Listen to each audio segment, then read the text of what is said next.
Welcome to another production of Source Selection Soundbites.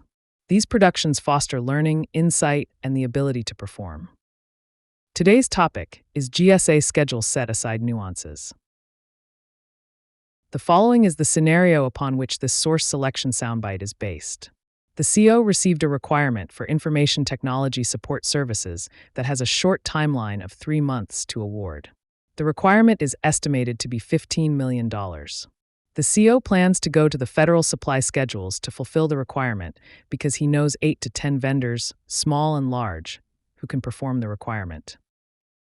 The evaluation factors that the agency chose are technical approach, key personnel, and price. The agency decided to request a 7-page technical approach addressing the 3 critical task areas, 3 key personnel resumes of the personnel who will lead those task areas, and the agency will determine price to be fair and reasonable in accordance with FAR 8.405-2D. To keep things simple and to facilitate the submission of quotations, the CO plans to provide a pricing template with the RFQ. The CO knows at least 7 small businesses that can perform this requirement. He called them to gauge interest in supporting the requirement and then sent them a draft PWS.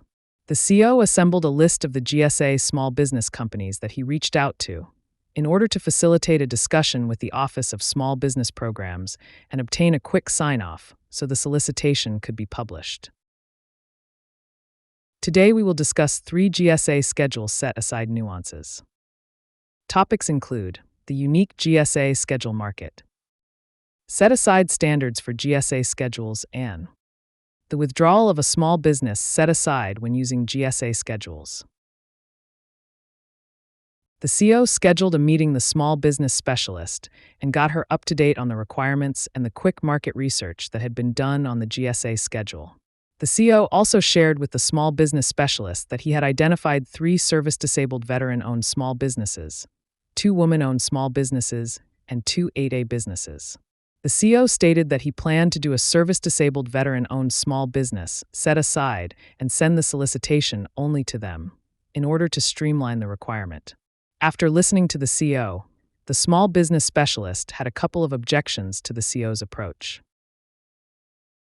The first objection that the small business specialist had was that the market research identified small business concerns, but it's not valid because the agency is not allowed to go directly to a contract vehicle without surveying the entire market.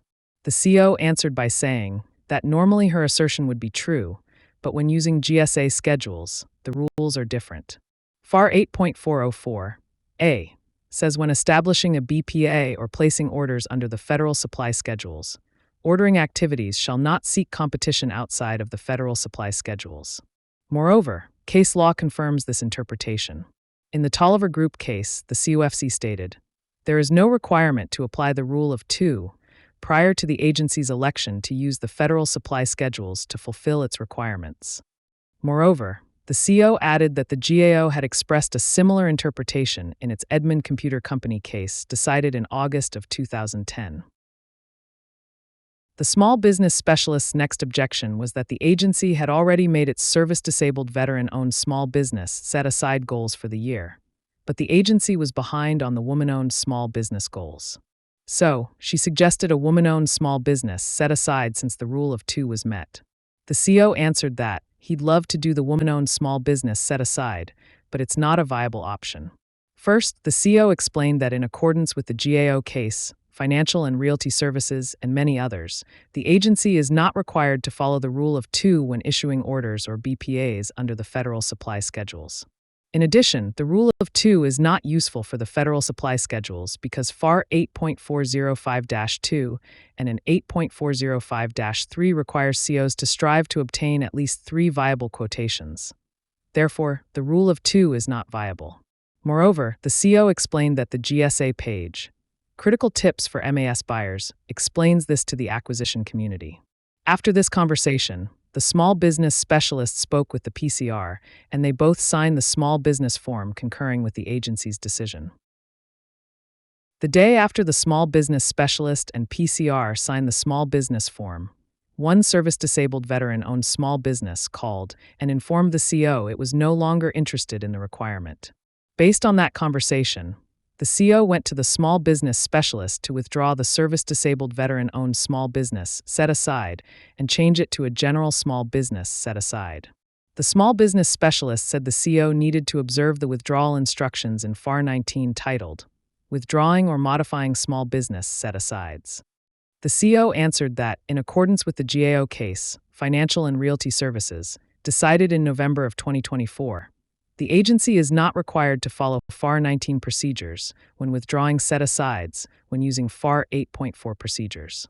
Given this fact, the CO quickly worked with the small business specialist and the PCR to obtain a signature and publish the solicitation as a general small business set-aside.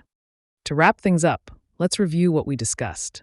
We discussed that, without further market research or market surveys, the agency may go directly to GSA schedules to support its requirements. Second, we discussed that the rule of 2 should not be the set-aside standard for GSA schedule acquisitions.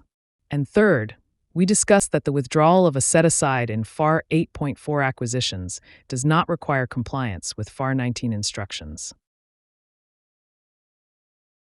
Thank you for watching another episode of Source Selection Soundbites. For additional information, check out some of the other videos in this series, other Productivity Partners materials, or our Source Selection Answer app that is available on the Google Play Store and Apple Store. In any event, thanks for watching, and see you next time.